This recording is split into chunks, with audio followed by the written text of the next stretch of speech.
The mill wheel had been silent for 3 weeks when Marcus Quinn arrived at the village of Thornmere, his carpenter's tools slung across his broad shoulders, and the weariness of too many roads etched into the lines around his gray eyes. Dalia Brennan heard the stranger's arrival the way she heard most village news, through the open window of her stone cottage while the baker's wife gossiped loudly enough to wake the dead, never once glancing toward the orc woman who had ground their wheat for the past 7 years. The wheel was broken, the winter stores were at risk, and finally, they had hired someone to fix what Dalia herself had mentioned needed repair at least a dozen times over the past month. Not that anyone had listened then. Not that anyone ever listened. She watched from her doorway as the tall man with dark hair going silver at the temples surveyed the massive wooden wheel that hung useless and still over the river's rushing current. He moved like someone who had spent years carrying weight, his posture straight despite the pack he lowered carefully to the ground. His clothes were worn but clean, his hands scarred in the particular way that spoke of a life spent working with wood and metal and the occasional blade. He did not look like the sort of man who smiled easily, and Dalia found herself oddly grateful for that. She had seen enough false smiles to last several lifetimes. "You would be the miller," he said, and it was not a question. He had turned toward her cottage without ceremony, without the slight hesitation that usually preceded someone acknowledging her existence. His gaze was direct, assessing her the same way he had assessed the broken wheel, looking for the structure beneath the surface. Dalia stepped out into the autumn sunlight, her green skin almost luminous against the gray stone of her home. She was not particularly tall for an orc, barely reaching his shoulder, but she carried herself with the careful posture of someone who had learned to take up as little space as possible. Her tusks were small, barely visible when her mouth was closed, and her dark hair was pulled back in a practical braid that hung to her waist. She wore a miller's apron over a simple brown dress, both dusted with the fine white powder that came from grinding grain day after day after day. "I am," she said, and her voice came out rougher than she intended. It had been 3 days since anyone had required an actual response from her, and longer still since anyone had initiated a conversation that involved more than her nodding and accepting coin. Dalia Brennan. The wheel broke during the last storm. The main shaft cracked and 2 of the paddles splintered. He nodded once, already moving toward the wheel to examine it more closely. "Marcus Quinn, I will need to see the interior mechanism as well, the gears and the millstone mount." "I can show you," Dalia offered, then waited for him to finish his external examination before leading him inside the mill proper. The building was old stone and timber, built solidly into the riverbank with the wheel mounted on the outside wall. Inside, the air smelled of grain and wood, and the particular mustiness that came from being so close to running water. The great millstone sat silent, and the network of gears and belts that usually transferred the wheel's power hung loose and useless.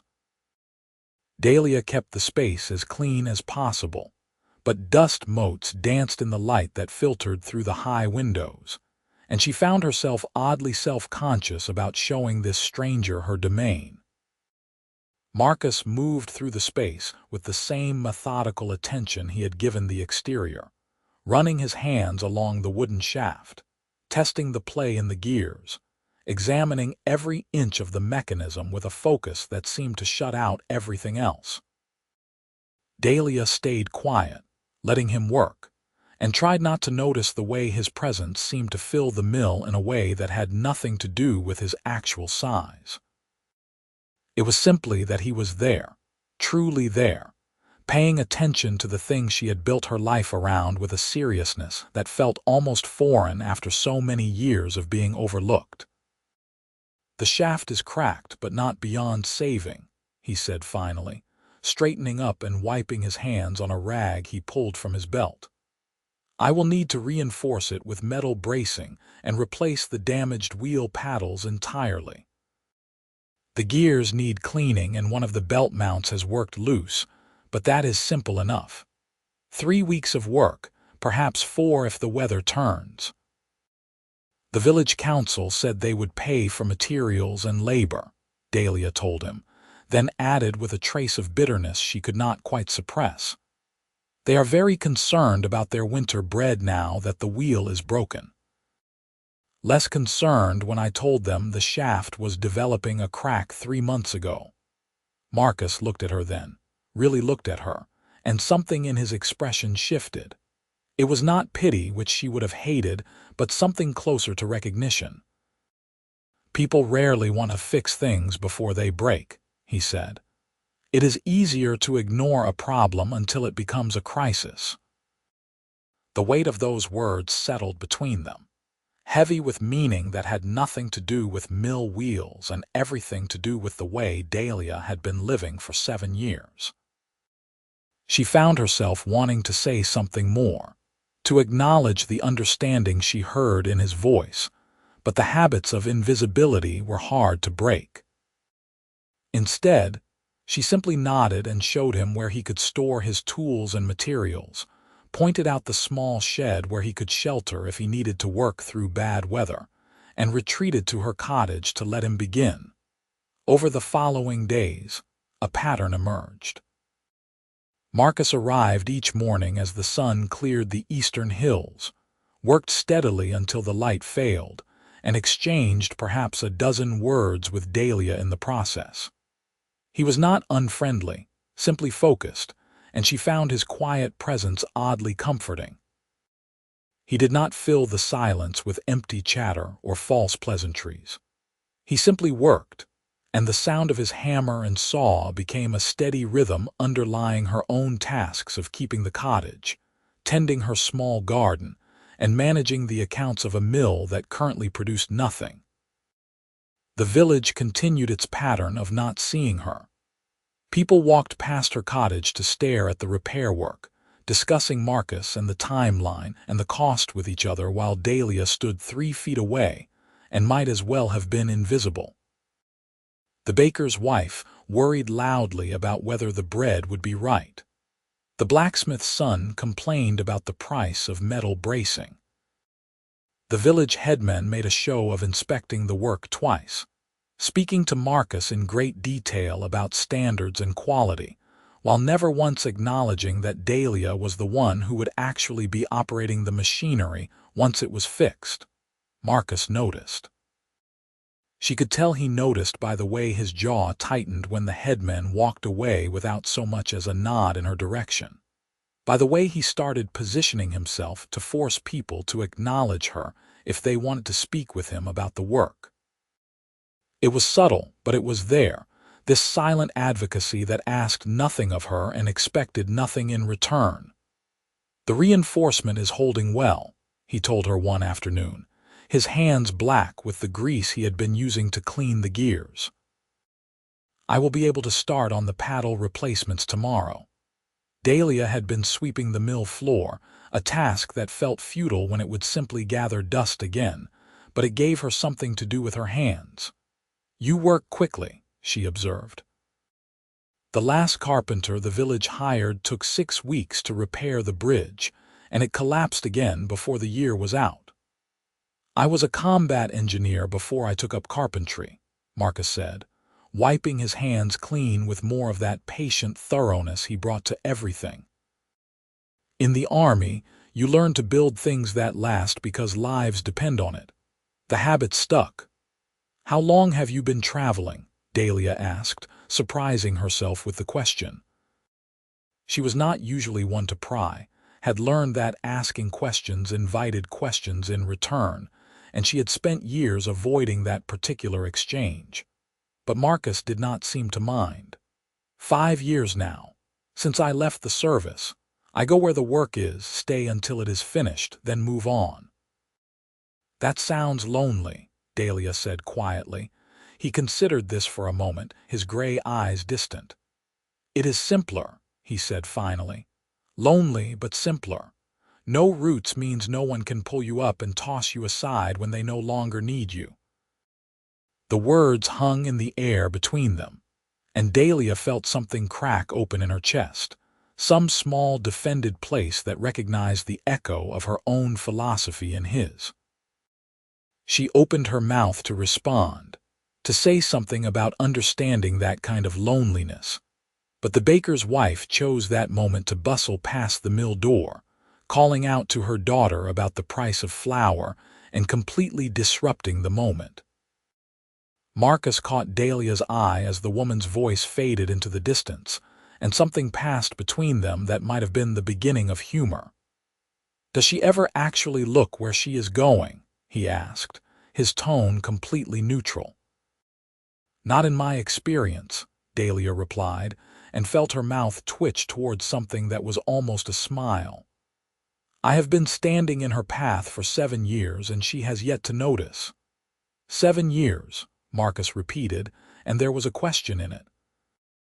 Dalia set aside her broom and moved to the doorway, looking out at the village that had never quite become home. "I came to Thornmere after my family's clan was scattered. Border wars. I was barely grown and I had learned milling from my father, so when I found this place abandoned, I claimed it and started working. The village needed a mill. I needed a place to survive. It seemed like a fair arrangement." "But they never saw you," Marcus said, joining her in the doorway.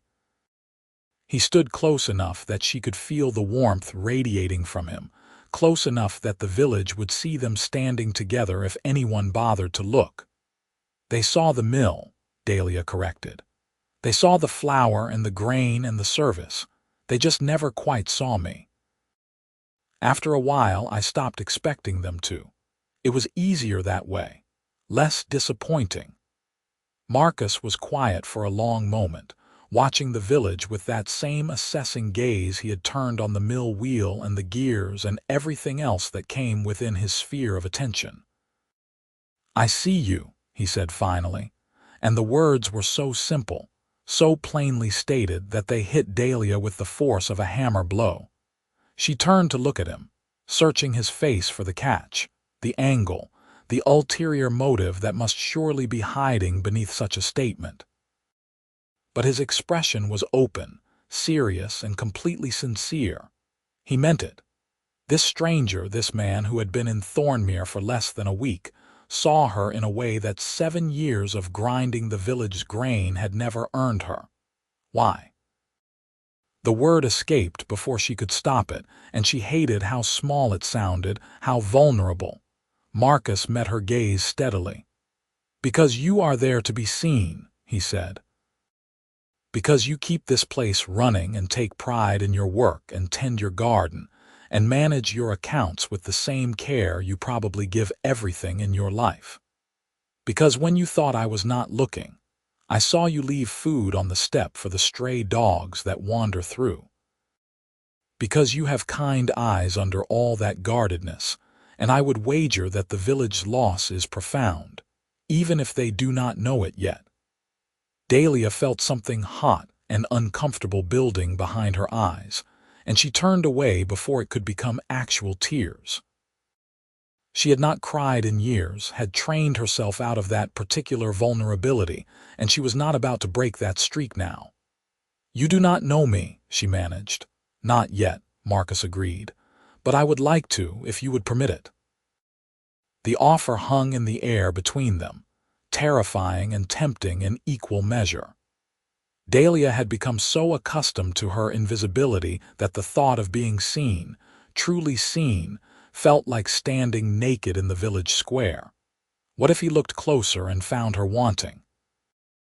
What if this was simply kindness from a passing stranger, soon to move on to the next village and the next repair job, leaving her even more aware of her isolation than she had been before? But there was something in his voice, something steady and patient, that made her want to take the risk. "I do not know how," she admitted, the words barely above a whisper. "We will figure it out," Marcus said, and went back to his work on the gears as if he had not just offered her something she had stopped believing existed. That evening, Dalia found herself actually preparing dinner with the thought that she might have company. She made a stew with vegetables from her garden, and some of the good smoked meat she had been saving, baked bread in her small oven, and then stood in her doorway working up the courage to actually extend an invitation. Marcus was putting away his tools for the night, securing everything under oiled canvas in case of rain, and she watched him work with the same methodical care he brought to everything. "I made too much dinner," she called out, and immediately winced at how transparent the lie was. "If you are hungry," Marcus looked up, and that almost smile she had seen earlier returned. "I am always hungry after a day's work," he said. "Thank you." He washed his hands and face in the river before joining her, then followed her into the cottage with the easy comfort of someone who had been invited into many different spaces over his years of traveling. The interior was small but well kept, everything in its place, the few decorations speaking to a life lived carefully and without excess. Dalia had a table and 2 chairs, a bed in the corner with a curtain that could be drawn for privacy, a small hearth with cooking implements, and shelves lined with jars of preserved food and the kind of practical supplies that kept a person alive through hard winters. "This is a good space," Marcus said, accepting the bowl of stew she handed him. "Solid walls, good roof, positioned well to catch the morning light. You have made it comfortable." "It serves," Dalia said, sitting across from him and trying to remember the last time she had shared a meal with another person. Years. Actual years. "The cottage came with the mill. It needed work when I first arrived, but I have made repairs over time." They ate in companionable silence for a few minutes, and Dalia found herself relaxing incrementally.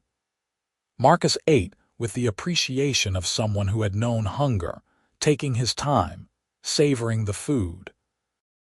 He complimented the bread, asked what herbs she had used in the stew, and listened with genuine interest when she described her garden and the challenges of growing things in the rocky soil near the river. "You could grow more if you extended the beds toward the south side," he observed. "Better sun exposure.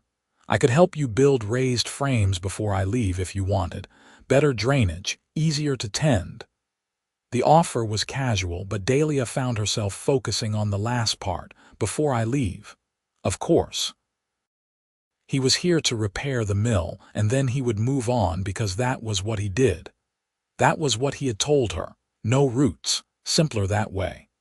"That would be kind," she said carefully, "but I would not want to take advantage of your time. You have been hired for the mill work." "I have been hired for the mill work," Marcus agreed, "but I will finish that ahead of schedule, and I have the evenings to myself. Building you some garden frames is hardly an imposition. Consider it thanks for the meal." Dalia wanted to argue, wanted to maintain the careful distance that had kept her safe for so long, but something in his expression stopped her. He was not offering out of pity or obligation. He simply saw a problem he could solve and wanted to solve it, the same way he approached everything else. "All right," she said. "Thank you." The conversation drifted after that, meandering through safer topics. He told her about some of the places he had been, the different repair jobs he had taken, the strange quirks of different villages and towns.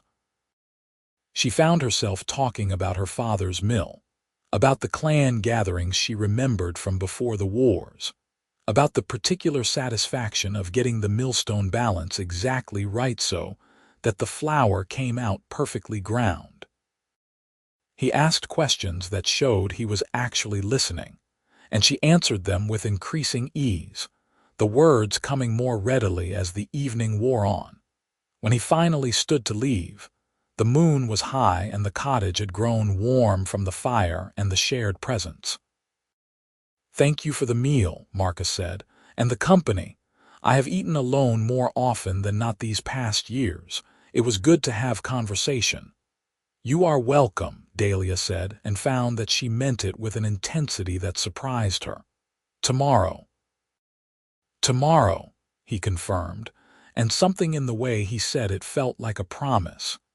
The days began to blur together in the best possible way.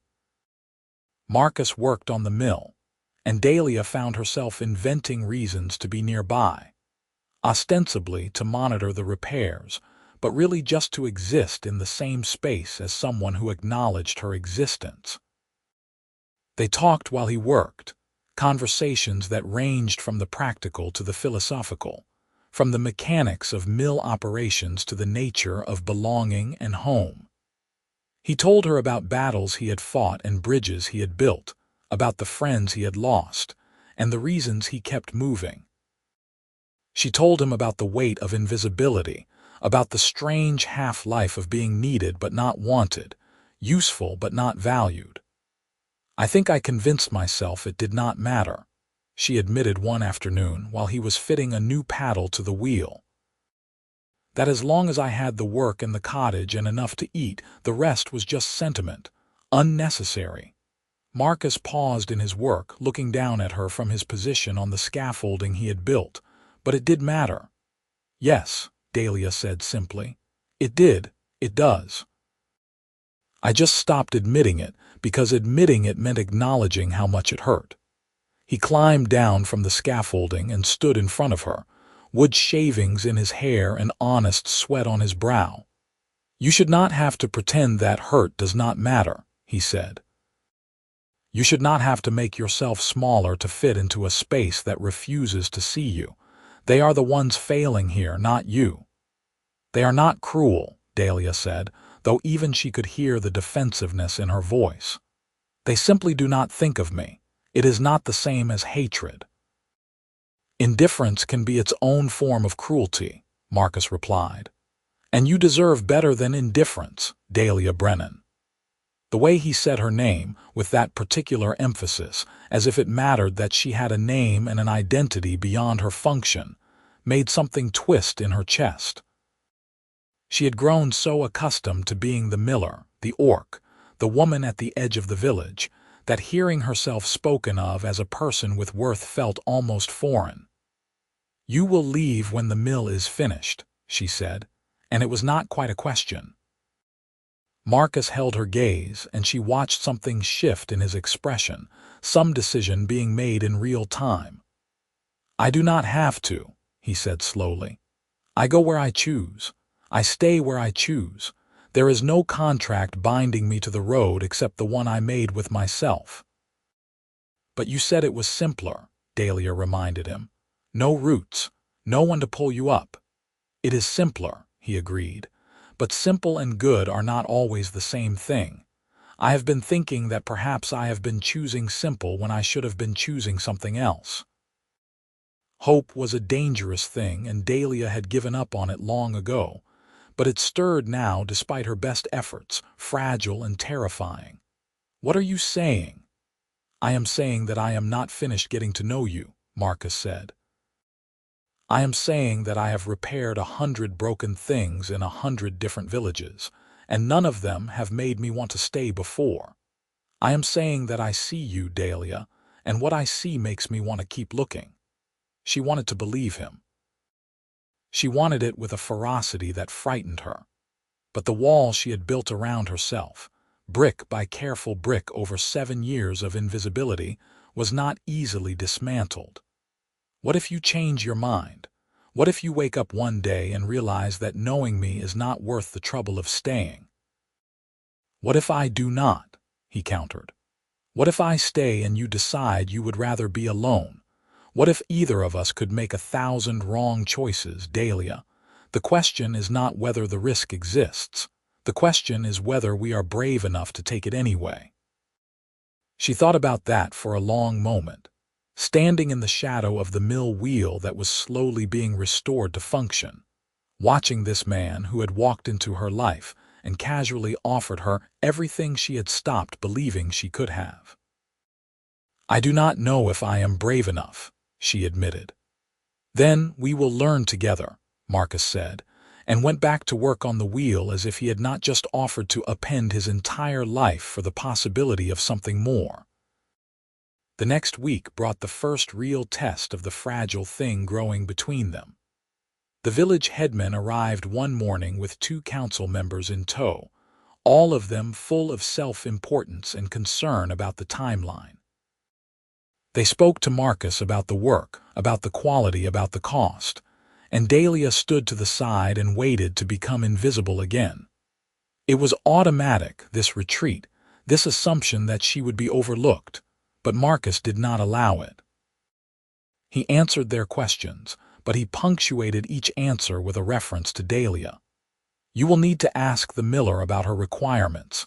Dalia has been operating this wheel for 7 years and knows better than I do what adjustments would serve her best. That is a question for Dalia. I am simply the carpenter. She is the one who will live with the results of my work. The headman looked uncomfortable at being forced to acknowledge her, but he managed it, addressing her directly for what might have been the first time since she had arrived in Thornmere. The wheel will be operational before winter.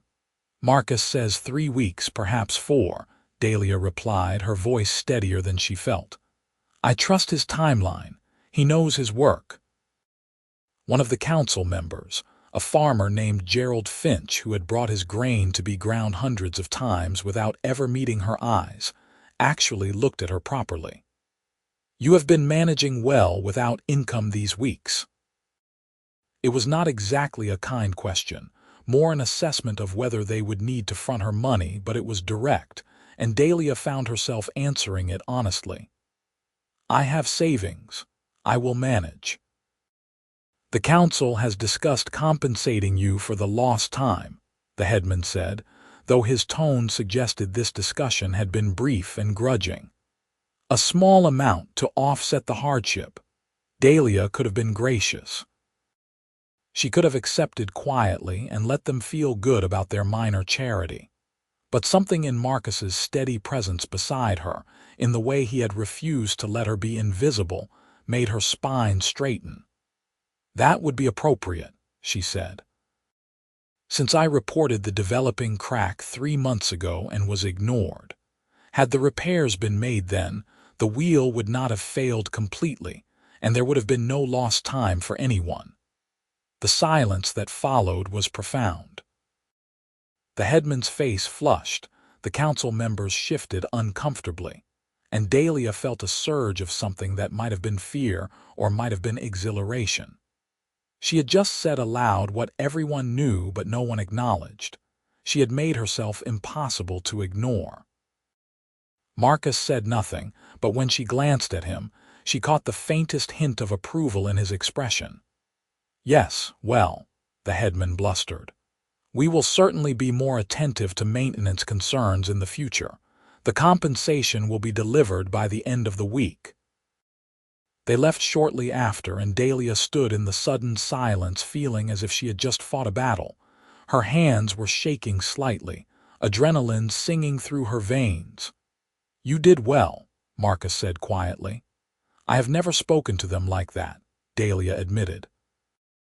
I have always just accepted whatever they offered and stayed quiet. I was afraid they would decide they did not need me, that they could find another miller or import flour from the next village over. They need you more than you need them, Marcus pointed out.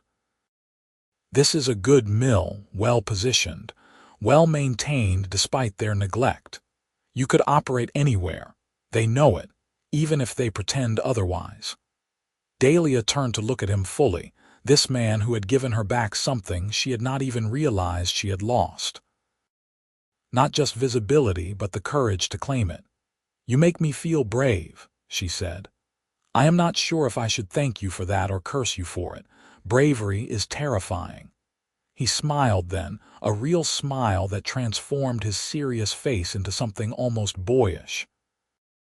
The best things usually are, he said. Now, come look at this paddle mounting and tell me if the angle will give you the power you need. I want to get this right. They fell back into the work, but something had shifted.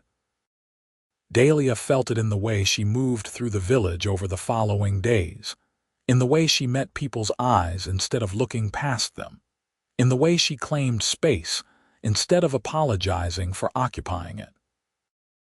The baker's wife still gossiped past her, but now Dalia interrupted with comments of her own, inserting herself into the conversation rather than waiting to be invited. The blacksmith's son tried to complain about the repair costs where she could hear, and she pointed out that high-quality work was worth the investment, her voice carrying clearly across the square. The village did not know quite what to do with this new version of her, this orc woman who had found her voice after 7 years of silence. But Marcus knew. He met her eyes across the scaffolding, and the mill wheel and the evening dinners that had become routine, and his approval was a steady warmth that made her want to keep being brave. The garden frames went up in the evenings, beautiful raised beds constructed with the same care he brought to everything. They worked side by side, Dalia holding boards in place while Marcus measured and cut and hammered, their hands brushing occasionally in ways that sent small electric shocks up her arms. The contact was never accidental, she realized after a while. He was testing boundaries, seeing if she would pull away, and she found herself leaning in instead, craving the warmth of his presence, the solid reality of him. "Tell me about your family," he said one evening while they were filling the new beds with soil. "Your clan before the wars." Dalia sat back on her heels, looking up at the stars that were beginning to emerge in the darkening sky. "My father was the miller. My mother was a weaver. I had 2 brothers, both older, both warriors. We lived in the borderlands, where orc and human territories overlapped, and for a while there was peace. Tense peace, but peace nonetheless. Then some lord on the human side decided he wanted the water rights to a particular river, and the fighting started. It spread. Clan against clan, village against village, until you could not remember who had started it or why it mattered. My brothers died in the first year, my father in the second. My mother and I fled, but she got sick that winter. I was 16 when I buried her and 17 when I found Thornmere." Marcus listened without interrupting, and when she finished, he simply nodded. "I am sorry. That is too much loss for anyone to carry alone." "What about you?" Dalia asked. "You said you were a combat engineer. Did you fight in those same wars?" "Different wars, same stupidity," Marcus said. "I spent 20 years building bridges and siege equipment and fortifications for whichever lord could pay my unit's fee. I was good at it. Too good. I built things that helped people kill other people more efficiently. And I told myself it was just work, just following orders, just doing what needed to be done. Then one day I was standing in the ruins of a village I had helped take, looking at the dead, and I realized I did not know why we had taken it. Could not remember the reason, could not make myself care about whatever political or economic justification had been given. I finished my contract, took my pay, and walked away. I have been walking ever since." "Until now," Dalia said softly. "Until now," he agreed and reached over to cover her hand with his, dirt-stained fingers warm and solid against her own. "I think perhaps I have been walking toward something all along, and I was just too stubborn to admit I wanted to stop." She turned her hand over, lacing her fingers through his, and they sat there in the gathering darkness with the new garden beds around them and the river singing its eternal song in the background. "I am afraid," Dalia whispered. "I am afraid to want this. I am afraid you will leave. I am afraid I am not enough to make you stay." Marcus squeezed her hand gently. "I am afraid too," he admitted. "I am afraid of staying, afraid of what it means to stop moving, afraid I will fail at being the kind of man who puts down roots. But I am more afraid of walking away and spending the rest of my life wondering what I left behind. So I am choosing the fear that comes with staying, Dalia. I am choosing you." She kissed him then, leaning across the space between them and pressing her lips to his with a desperation that came from 7 years of being invisible and 3 weeks of being seen. He responded immediately, his free hand coming up to cup her face, his mouth moving against hers with a tenderness that made her ache. They broke apart only when breathing became necessary, and Dalia found herself laughing, actually laughing at the absurdity and the beauty and the sheer improbability of this moment. "I am covered in dirt," she said, still laughing. "We are both covered in dirt. This is the least romantic kiss I have ever heard of." "Have you heard of many?" Marcus asked, his thumb tracing the line of her cheekbone. "None involving me," Dalia admitted, "but I have heard stories, songs. There are supposed to be roses and moonlight and declarations of undying devotion." "We have moonlight," Marcus pointed out reasonably. "And I am devoted even if I have not formally declared it yet. Would you like a declaration?" "Not if it is forced," Dalia said, but she was smiling, feeling lighter than she had in years. "Then I will wait until the words come naturally," Marcus said. "But know that they are there, waiting. I am not a man who speaks easily, but I am a man who means what I say. When I tell you I am staying, I am staying. When I tell you I see you, I see you. When I tell you that I am falling in love with you, that will be true as well." The words "falling in love" hung in the air between them, not quite a declaration but more than a possibility, and Dalia felt something settle in her chest, some piece of herself clicking into place after being adrift for too long. "I see you too," she said. "I see a man who works with his hands and builds things that last. I see someone who knows what it means to be lonely and chose to reach out anyway. I see someone I could love if I let myself, if I am brave enough." "Be brave enough," Marcus said. "We will be brave together." They finished the garden beds that night, working by moonlight and the single lantern from Dalia's cottage. And when they were done, Marcus kissed her again at her doorstep. A long, slow kiss that promised more than either of them was quite ready to claim. Then he headed to the small room he had rented at the inn, and Dalia went inside her cottage and lay in her bed feeling as if the entire world had shifted on its axis.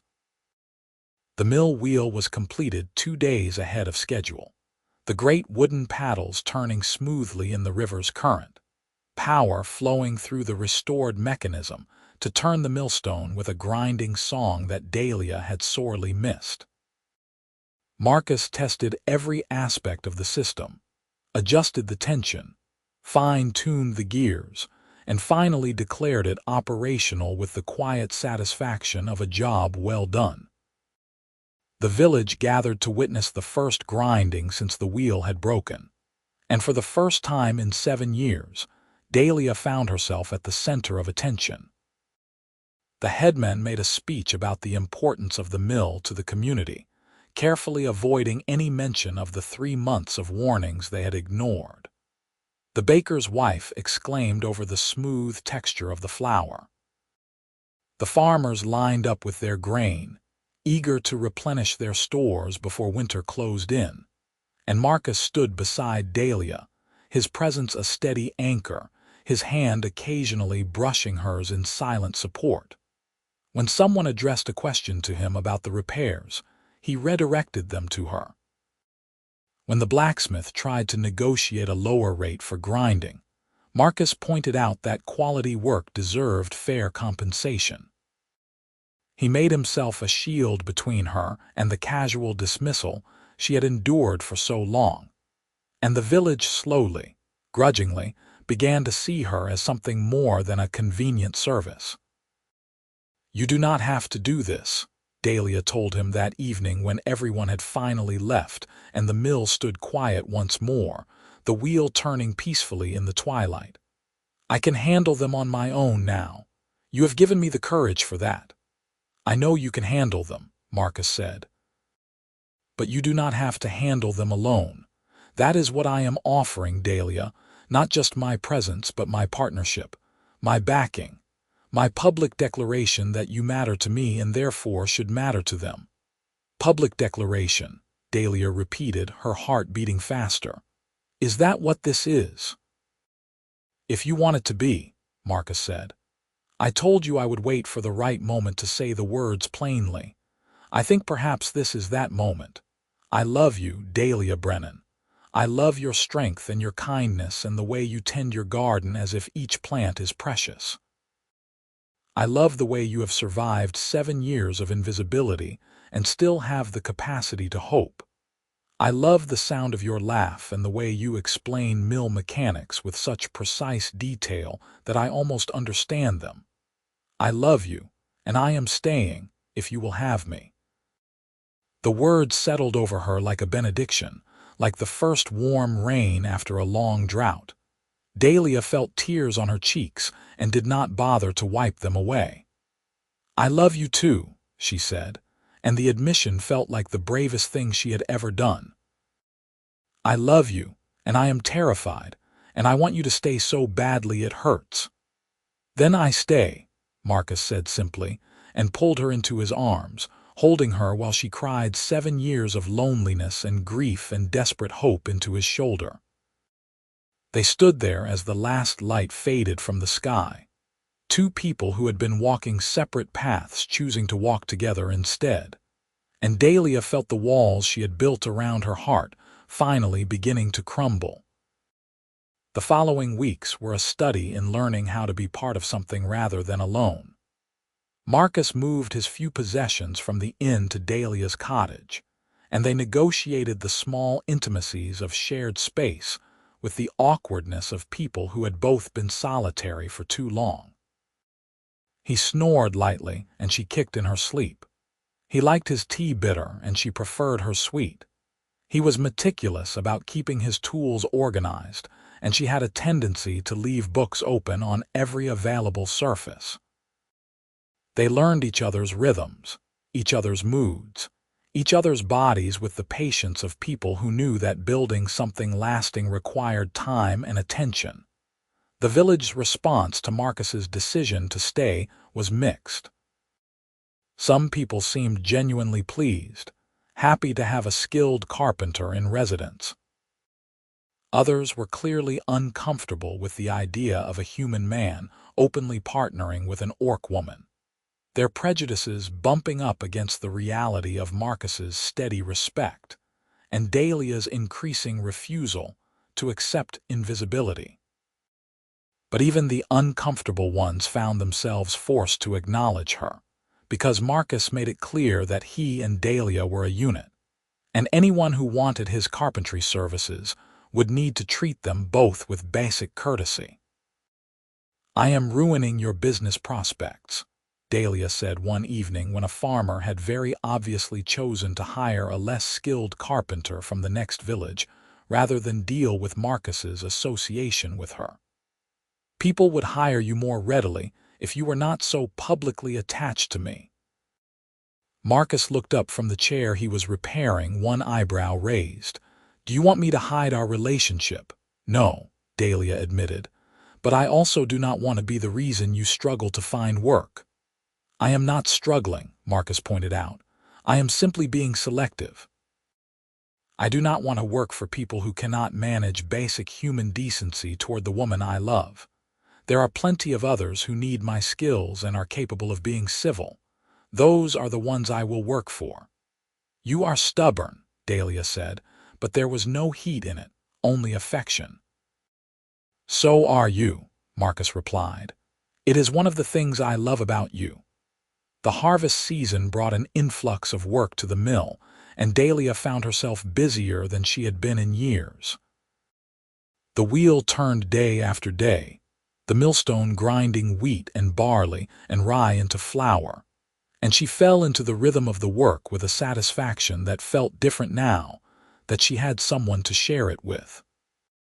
Marcus built her a better system for lifting the grain bags, repaired the stone steps leading down to the river, and generally made himself useful in the 100 small ways that came naturally to him. They fell into patterns. Morning tea shared in comfortable silence.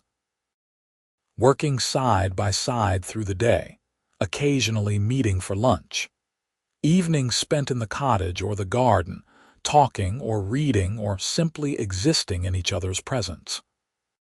Some nights, they made love with a tenderness that still made Dalia's breath catch, learning each other's bodies with the same patience they brought to everything else. Other nights they simply held each other, the physical closeness enough on its own. The baker's wife was the first to start actually speaking to Dalia in a way that resembled friendship. It started with a comment about the quality of the flour, evolved into a conversation about bread recipes, and eventually became a habit of stopping by the mill for a few minutes of conversation, each time she came to collect her ground grain. Dalia was wary at first, waiting for the other shoe to drop, but the woman seemed genuinely interested in getting to know her, and gradually, Dalia allowed herself to respond in kind. "I am sorry we did not see you before," the baker's wife said one afternoon, her tone awkward but sincere. "That is a terrible thing to admit, but it is true. You were just there and we did not look. I am glad that is changing." "So am I," Dalia said, and found that she meant it. The anger she had carried for so long was beginning to fade, replaced by something more complicated. She still remembered the years of invisibility, still felt the ache of that casual dismissal, but she was also beginning to see a path forward that did not require her to hold on to the bitterness forever. Marcus noticed the shift in her, the way she was gradually opening up to the village. "How does it feel?" he asked one evening while they were working in the garden, harvesting the last of the autumn vegetables. Being seen after so long, Dalia considered the question carefully, wanting to give him an honest answer. "Strange," she said finally. "Good, but strange. I spent so long convincing myself.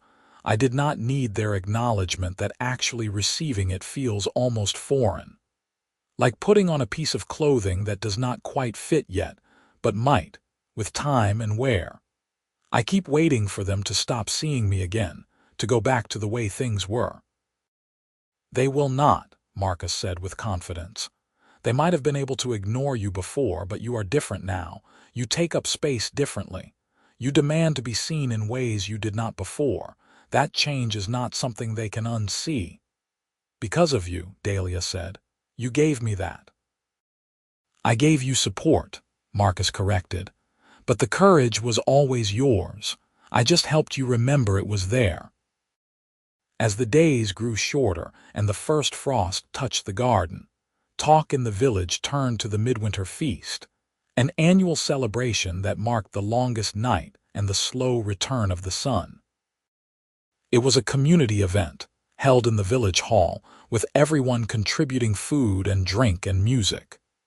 Dalia had never attended, had never been invited, and had long since stopped considering it an option. So she was surprised when the headman appeared at the mill one afternoon with an actual invitation, his manner awkward but determined. "The council would like to formally invite you to the midwinter feast," he said, addressing her directly for once. "You have been part of this community for 7 years, and it is past time we acknowledge that properly. We would like you to sit at the head table as one of the village's essential members." Dalia stared at him, not quite believing what she was hearing. "The head table." "You keep the mill running," the headman said, as if reciting something he had practiced. "The mill is the heart of our food supply. That makes you essential. We should have recognized that long ago. This is us trying to make amends in our way." Marcus appeared in the mill doorway, drawn by the sound of voices, and Dalia glanced at him, searching for guidance. He gave her a small nod, leaving the decision to her. "All right," Dalia said slowly. "I will attend. Thank you for the invitation." The headman looked relieved and departed quickly, leaving Dalia and Marcus alone in the mill. "The head table," Dalia repeated, still trying to process the offer. They want me at the head table. They should have wanted you there years ago, Marcus said, but better late than never, I suppose. Are you all right with this? Dalia asked. With me accepting? I know you value our privacy. A village feast is about as public as it gets. I am fine with whatever you choose, Marcus said. If you want to go and be publicly acknowledged, then we go. If you would rather skip it and avoid the spectacle, we can do that too. This is your decision, Dalia. She thought about it for the rest of the day and into the evening, weighing the options. Part of her wanted to refuse out of spite, to make them feel the same rejection she had experienced for 7 years. But another part, the part that Marcus had helped her rediscover, wanted to take the risk of acceptance. Wanted to see if reconciliation was possible, if a new pattern could emerge from the ashes of the old one. I want to go, she told Marcus over dinner. I want to see if they mean it, if this is real change or just a temporary performance. And I want them to see us together, to see that I am not alone anymore, that I have someone who values me even if they did not. Then we will go, Marcus said, and I will make sure every person in that hall knows exactly how much I value you. The midwinter feast arrived with clear skies and bitter cold, the kind of weather that made people grateful for warm halls and hot food. Dalia dressed carefully in her best dress, a deep blue that Marcus had told her brought out the green of her skin, and braided her hair with ribbons he had bought from a traveling merchant. She felt nervous in a way she had not felt in years, her stomach fluttering with anticipation and dread in equal measure. Marcus wore his good shirt and actually combed his hair, and together they walked into the village hall hand in hand, presenting a united front. The hall fell briefly silent as they entered, all eyes turning to watch the orc woman and her human partner. And then the moment passed, and the noise resumed, conversations picking back up with the addition of this new development to discuss. The head table was positioned at the far end of the hall, and the headman himself rose to greet them, gesturing to the 2 empty seats that had been reserved. Dalia found herself seated between Marcus and the baker's wife, with the headman across from her and several other prominent village members making up the rest of the table.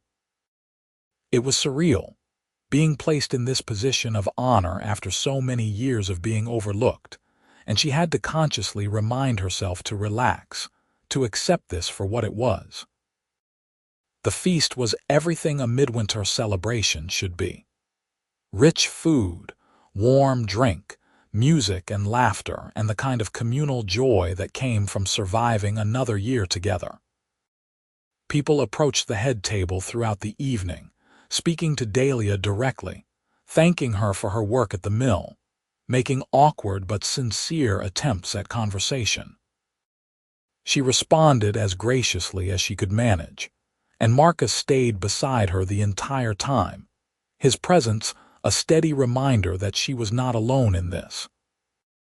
When the headman rose to make the traditional midwinter speech, he surprised everyone by focusing on gratitude for the community's essential members. He named the farmers who kept them fed, the blacksmith who kept their tools sharp, the baker who kept their bellies full, and finally, Dalia herself. Our miller has kept the wheel turning for 7 years through all weathers and seasons, and it is past time we acknowledged her contribution properly. To Dalia Brennan, and to the many more years of service we hope she will give us. The hall erupted in applause, and Dalia felt her face heat with a mixture of embarrassment and pleasure. She rose slightly to acknowledge the recognition, then sat back down quickly, not quite knowing what to do with this level of attention. "You are blushing," Marcus murmured in her ear, his tone fond. "I am overwhelmed," Dalia whispered back. "This is not at all what I expected from tonight." "Get used to it," Marcus said. "You are part of this community now, whether they were slow to realize it or not. This is your village, Dalia. These are your people." The evening wore on, and Dalia found herself actually enjoying the celebration. The baker's wife introduced her to several other women, and they talked about gardens and recipes, and the challenges of living through harsh winters. A group of younger villagers asked her about the mill and how it worked, genuinely curious about the mechanics. The blacksmith discussed a potential collaboration on improving the wheel's metal components. She was included, for the first time in 7 years, truly included, and it felt both wonderful and slightly terrifying. When the dancing started, Marcus led her onto the floor despite her protests that she did not know the steps. "Neither do half the people out here," he said reasonably. "Just follow my lead. I promise not to let you fall." They moved together in the cleared space at the center of the hall, surrounded by other couples spinning and laughing. Marcus was not a graceful dancer, but he was steady, and Dalia found herself relaxing into the rhythm, letting him guide her through the unfamiliar patterns.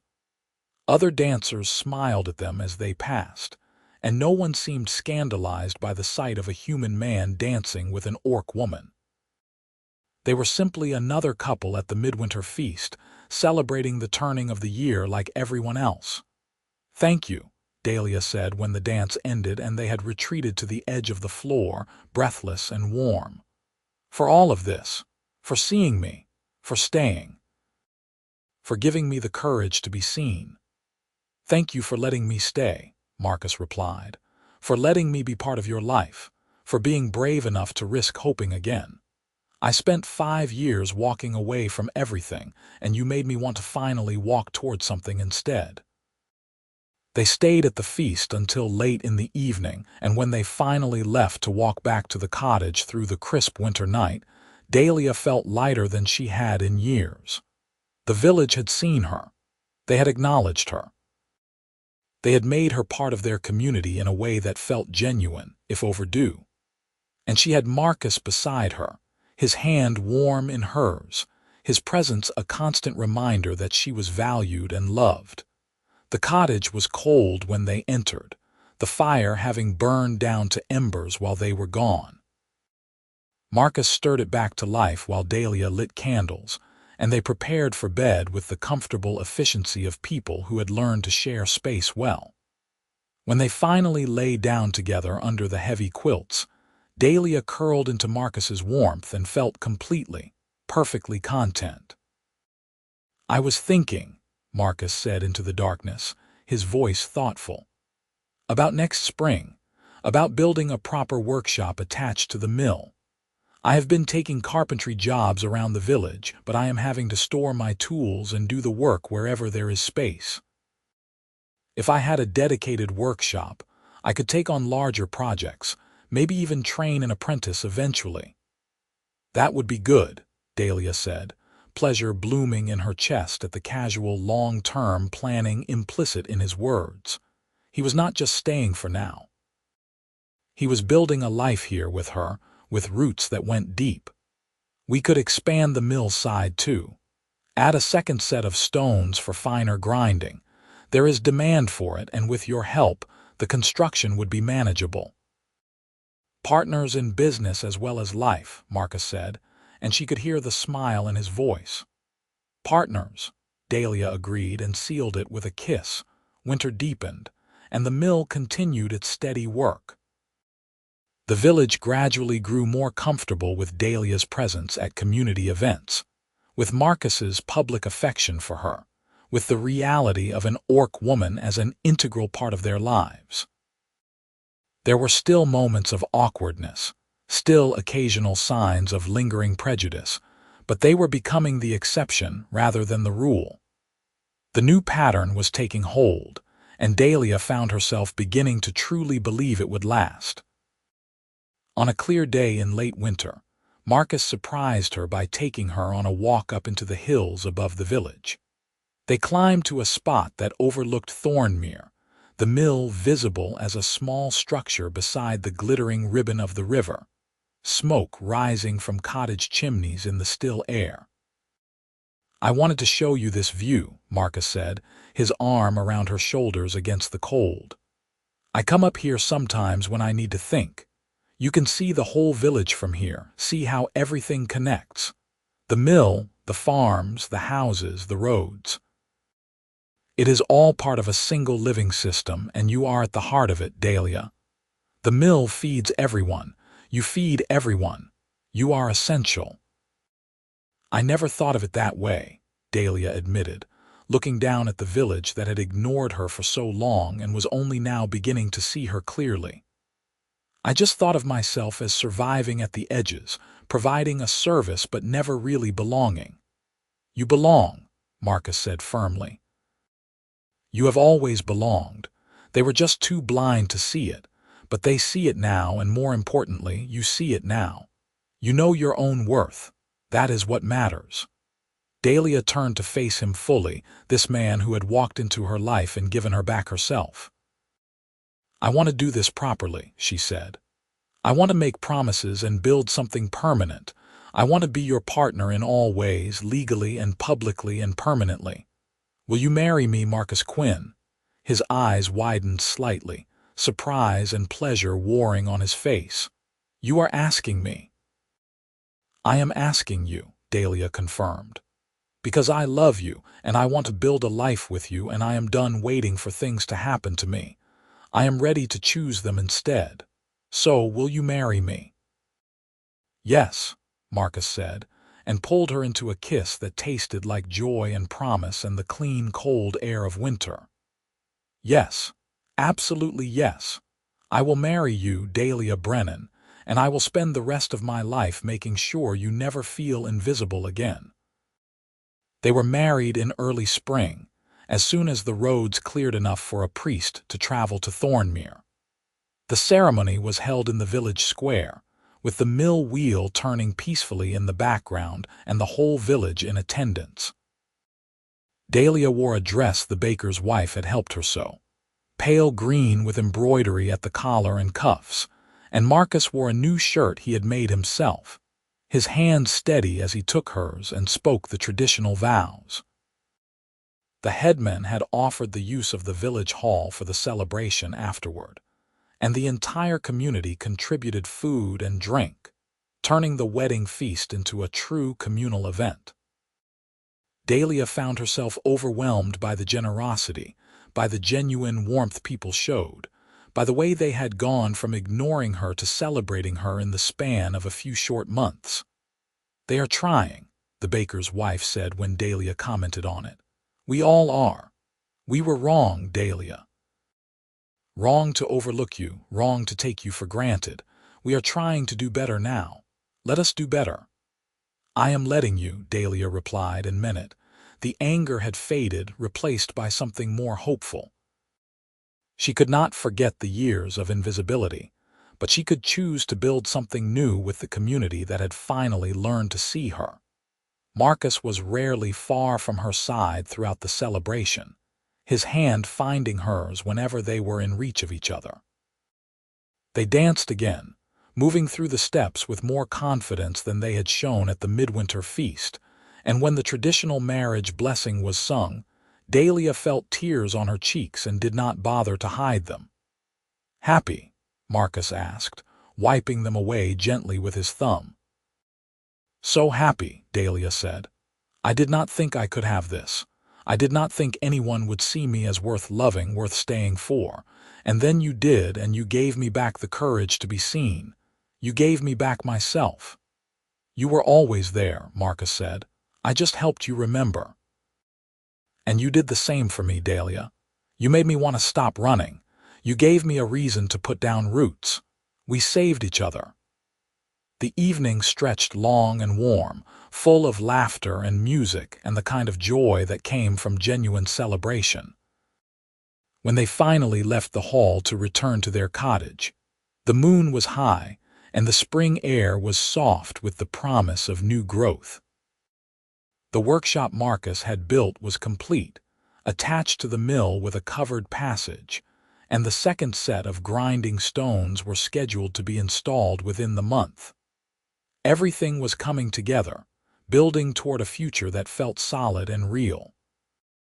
They made love that night as husband and wife, the words still strange and wonderful on Dalia's tongue. Marcus was tender and thorough, taking his time, and when they finally lay tangled together in the aftermath, Dalia felt completely and perfectly at peace. "I love you," she said into the darkness. "I will love you every day for the rest of our lives. Thank you for seeing me. Thank you for staying." "I love you too," Marcus replied, "and I am not going anywhere. This is home now. You are home." The years that followed were full and rich.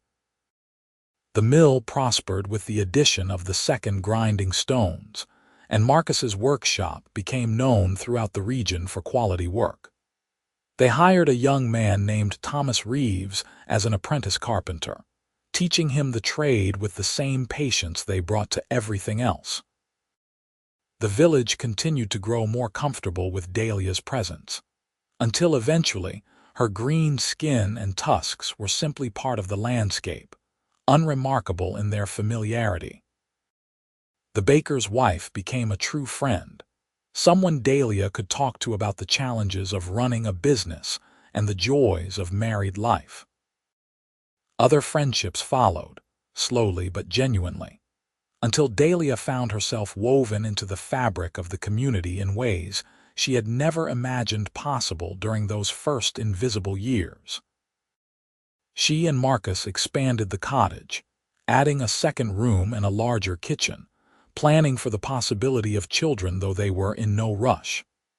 They worked side by side every day, their partnership deepening into something that felt as essential as breathing. They argued occasionally, usually about practical matters like the best way to organize the workshop or whether to invest in new equipment. But they always worked through it, their foundation too solid to be shaken by minor disagreements.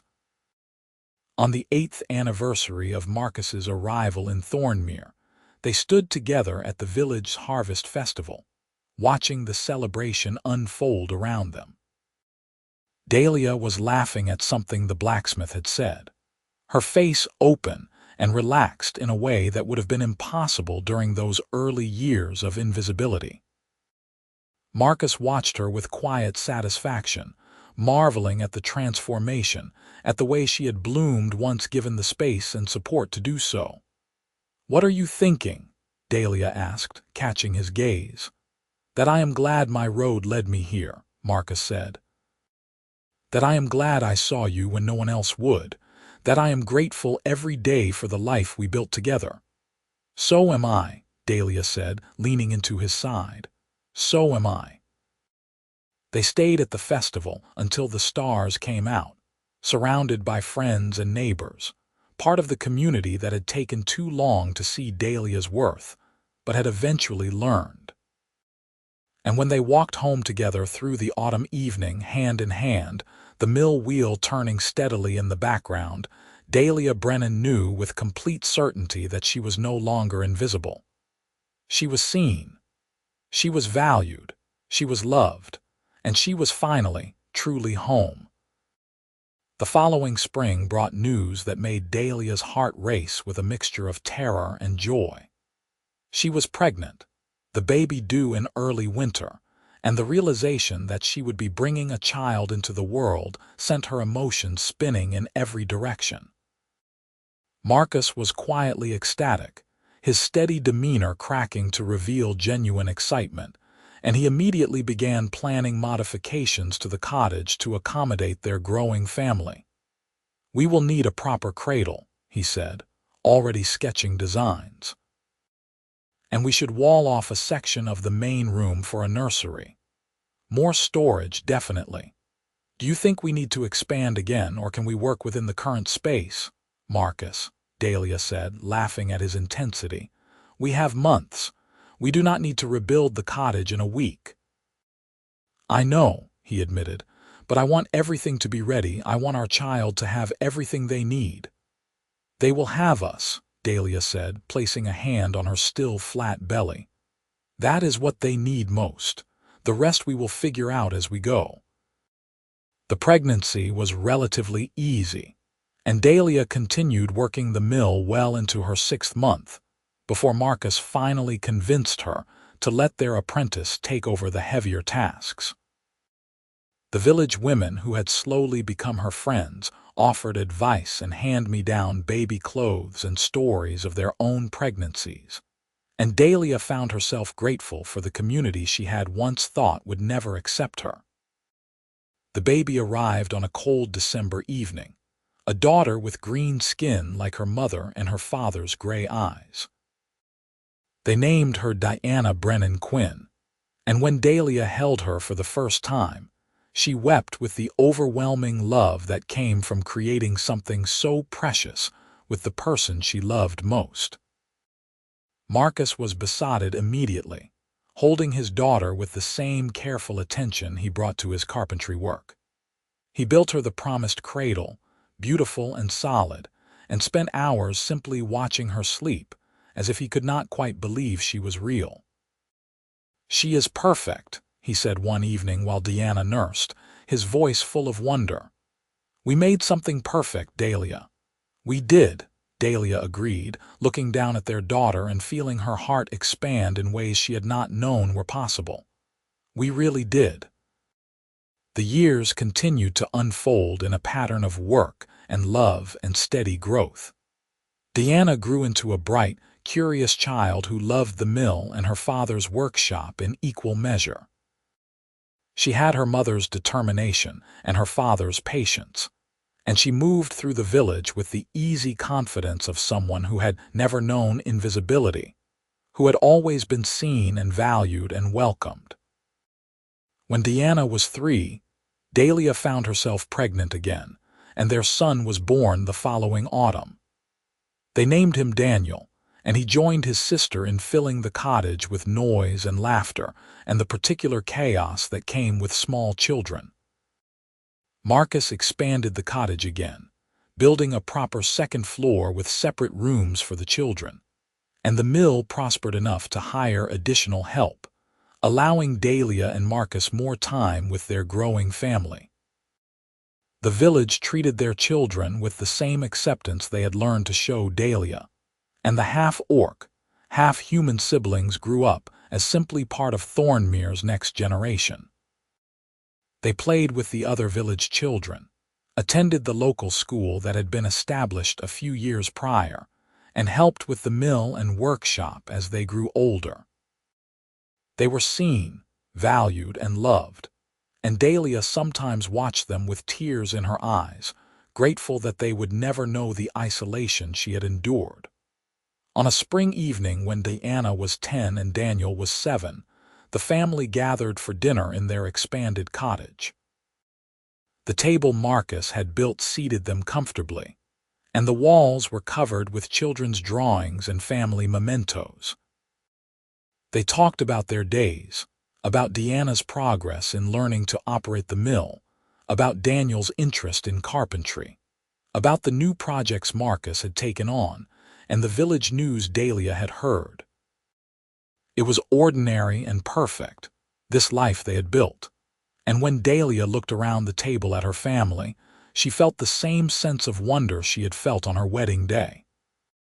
She had been invisible for so long, had believed herself unworthy of love and connection, and now she had everything she had never dared to hope for.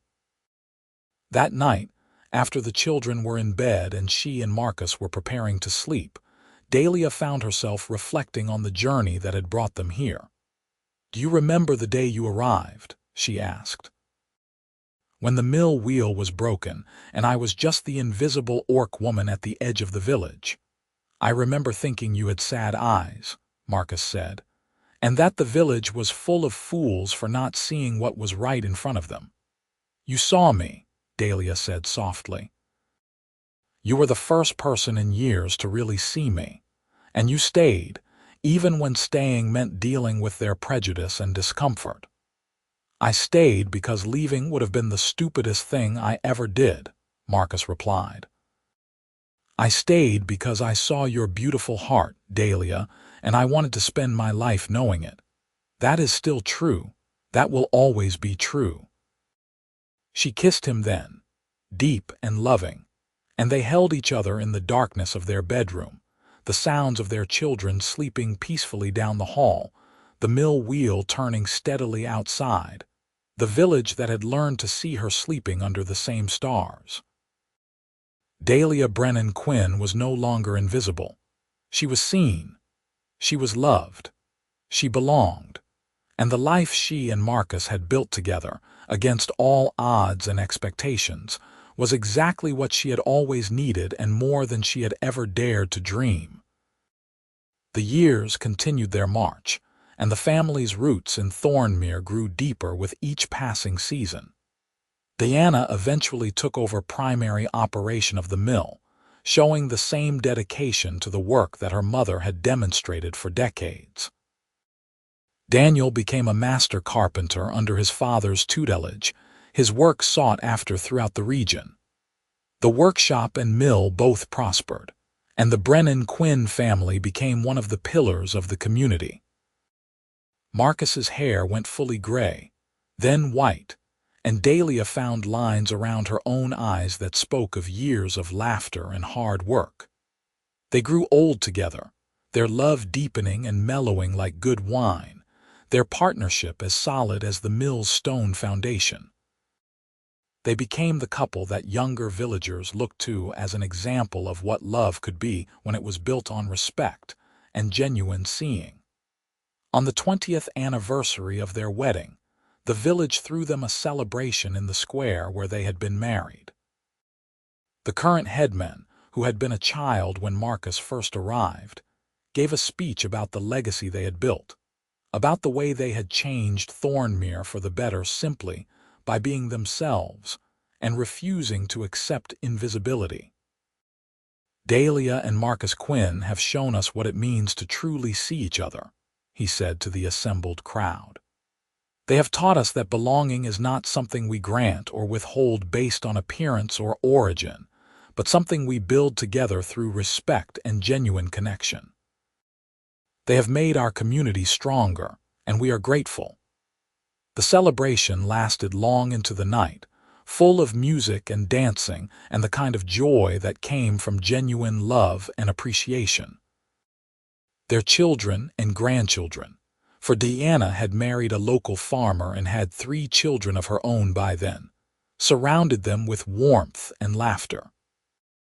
And when Dalia and Marcus finally slipped away from the party to walk beside the river under the stars, they did so hand in hand, as they had done countless times before. "We built something good," Dalia said, looking back at the village where light and music still spilled from the square. "Against all odds, we built something that lasted." "We did," Marcus agreed. "And it started because I saw you, truly saw you when no one else would. That was the best decision I ever made, Dalia, seeing you, knowing you, loving you. Everything good in my life came from that choice." "Mine too," Dalia said. "You gave me back myself. You made me believe I was worth seeing, worth knowing, worth loving. And then you proved it every day for 20 years. I could not have asked for a better partner, a better love, a better life."